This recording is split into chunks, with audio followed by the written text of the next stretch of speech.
तो स्वागत है आप सभी का। और हम बात कर रहे हैं मध्य प्रदेश लोक सेवा आयोग की प्रारंभिक परीक्षा जो कि 21 मई को संपन्न होना है उसके लिए। और ये जनरल स्टडीज़ का हमारा जो चैप्टर है साइंस एंड इन्वायरमेंट से, और ये पार्ट 5 का क्वेश्चन है। देखिएगा, पहला है क्वेश्चन हमारा कि फेफड़ों में गैसीय विनिमय का स्थान कौन सा है। चार विकल्प हैं। पहला है ट्रेक्यूल्स, और बी विकल्प है बैंक्रियोल्स, पल्मोनरी सिराए या फिर एल्वोलियोलाई। तो यहाँ पे सही विकल्प डी हो जाएगा, या द एल्वियोलाई, जिसे कि वायु कोष्ठिका कहा जाता है। ये सही विकल्प डी हो जाएगा। और क्वेश्चन नंबर 2 है कि इनमें से कौन अनवीनीकृत ऊर्जा का स्रोत है। सौर ऊर्जा, पेट्रोलियम, वायु ऊर्जा या बायोगैस। तो यहाँ पे सही विकल्प बी विकल्प हो जाएगा। पेट्रोलियम जो है अनवीनीकृत ऊर्जा का स्रोत है। और क्वेश्चन नंबर 3 है कि कार्बन क्रेडिट की अवधारणा कहाँ से उत्पन्न हुई। चार विकल्प हैं। पहला है अर्थ समिट, दूसरा है क्योटो प्रोटोकॉल, तीसरा है मॉन्ट्रियल प्रोटोकॉल, चौथा है G8 समिट। तो यहाँ पे सही विकल्प बी हो जाएगा कि क्योटो प्रोटोकॉल से कार्बन क्रेडिट की अवधारणा उत्पन्न हुई। और क्वेश्चन नंबर 4 है कि DDT इनमें से क्या है। जैव रासायनिक प्रदूषक, अजैव अपघटनीय प्रदूषक, या जैव अपघटनीय प्रदूषक, या गैर प्रदूषक। तो सही विकल्प यहाँ पे सी हो जाएगा कि ये जैव अपघटनीय प्रदूषक हैं। और क्वेश्चन नंबर 5 है कि सल्फा ड्रग निम्न में से किस प्रकार की औषधि है। प्रतिजैविक, पीड़ाहारी, ज्वरनाशी या प्रतिरोधी। तो सही विकल्प यहाँ पे ए हो जाएगा कि ये प्रतिजैविक प्रकार की औषधि है।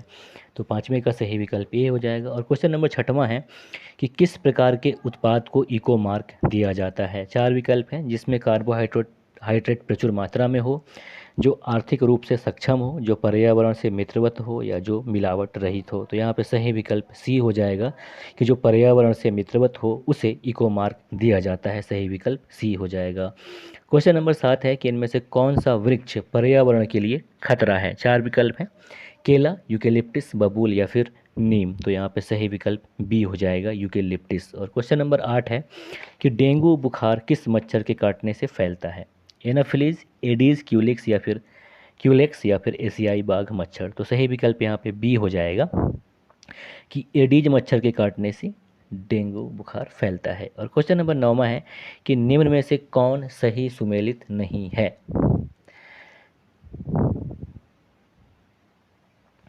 पहला है गन्ने का लाल सड़न रोग। तो एक तरफ पादप रोग बताए गए हैं, दूसरी तरफ कारक दिए हुए हैं। तो इसमें पहला है कि गन्ने का लाल सड़न रोग फफूंद, और बी विकल्प है आलू का कृष्णकांत रोग ऑक्सीजन की कमी, और सी है गेहूं का साहू रोग कीट, और डी है केले का शीर्ष गुच्छ रोग जीवाणु। तो बताना है कि इनमें से कौन सही सुमेलित नहीं है। तो यहाँ पे सही विकल्प डी हो जाएगा कि जो केले का शीर्ष गुच्छ रोग है ये जीवाणु नहीं बल्कि विषाणु से फैलता है, जिसका नाम है बनाना बंचिट टॉप वायरस। तो सही विकल्प यहाँ पे डी हो जाएगा। और क्वेश्चन नंबर 10वां है कि टाइफाइड एवं कॉलरा किसके विशिष्ट उदाहरण हैं। संक्रामक रोगों के, वायुजन्य रोगों के, जलजन्य रोगों के, या इनमें से कोई नहीं। तो यहाँ पे सही विकल्प ए हो जाएगा कि ये जो है संक्रामक रोगों के विशिष्ट उदाहरण है। और क्वेश्चन नंबर 11वां है कि यकृत यानी कि लीवर और मांसपेशियों में ऊर्जा किस रूप में संचित रहती है। कार्बोहाइड्रेट्स, वसा, प्रोटीन या फिर ग्लाइकोजन। तो यहाँ पे सही विकल्प डी हो जाएगा, ग्लाइकोजन रूप में संचित रहती है। और अगला क्वेश्चन है क्वेश्चन नंबर 12वां कि निम्न में से कौन सा तत्व सभी कार्बनिक यौगिकों में मिलता है। कार्बन, कैल्शियम, नाइट्रोजन या ऑक्सीजन।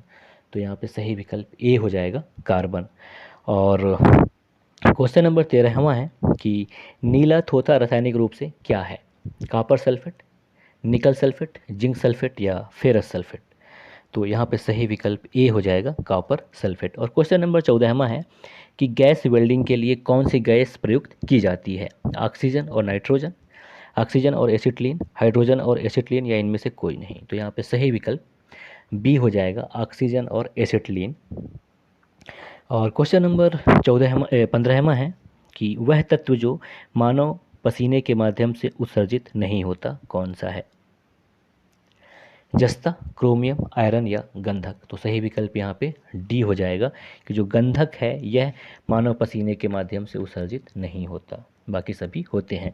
क्वेश्चन नंबर 16वां है कि परमाणु के केंद्र का धनावेशित हिस्सा क्या कहलाता है। प्रोटॉन, न्यूट्रॉन, इलेक्ट्रॉन या नाभिक। तो यहाँ पे सही विकल्प डी हो जाएगा, नाभिक। और क्वेश्चन नंबर 17वां है कि एक ठोस का सीधे गैस में परिवर्तन क्या कहलाता है? ऊर्ध्वपातन, संघनन, वाष्पन या उबलना। तो सही विकल्प हो जाएगा ए विकल्प, ऊर्ध्वपातन। और क्वेश्चन नंबर 18वां है कि मानव तंत्र में इंसुलिन किसके चयापचय को नियंत्रित करता है? वसा, शर्करा, प्रोटीन या कार्बोहाइड्रेट। तो सही विकल्प यहाँ पे बी हो जाएगा, शर्करा। और क्वेश्चन नंबर 19 है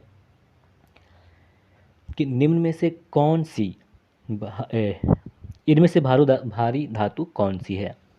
सोना, चांदी, ऑस्मियम या फिर पारा। तो यहाँ पे सही विकल्प स हो जाएगा, ऑस्मियम जो है इनमें सबसे भारी धातु है। और क्वेश्चन नंबर 20वां है कि स्टेनलेस स्टील किसका मिश्र धातु है? लोहा, निकेल और क्रोमियम का, लोहा, क्रोमियम और जस्ता का, तांबा, क्रोमियम और जस्ते का, या लोहा, निकल और जस्ते का। तो सही विकल्प यहाँ पे नंबर 1 हो जाएगा, लोहा, निकल और क्रोमियम का। और क्वेश्चन नंबर 21वां है कि सिरके का रासायनिक नाम क्या है?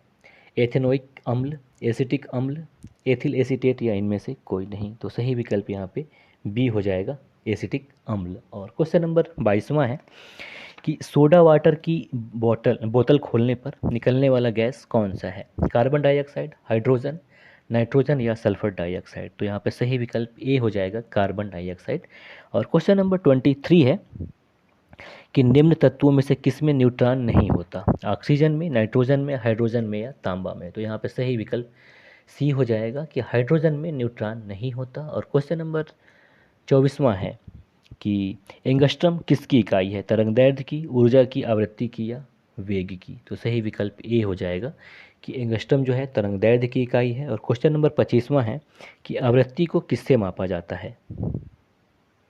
रेडियन से, हर्ट्ज से, मीटर प्रति सेकंड से या वाट से। तो सही विकल्प यहाँ पे बी हो जाएगा, हर्ट्ज से मापा जाता है।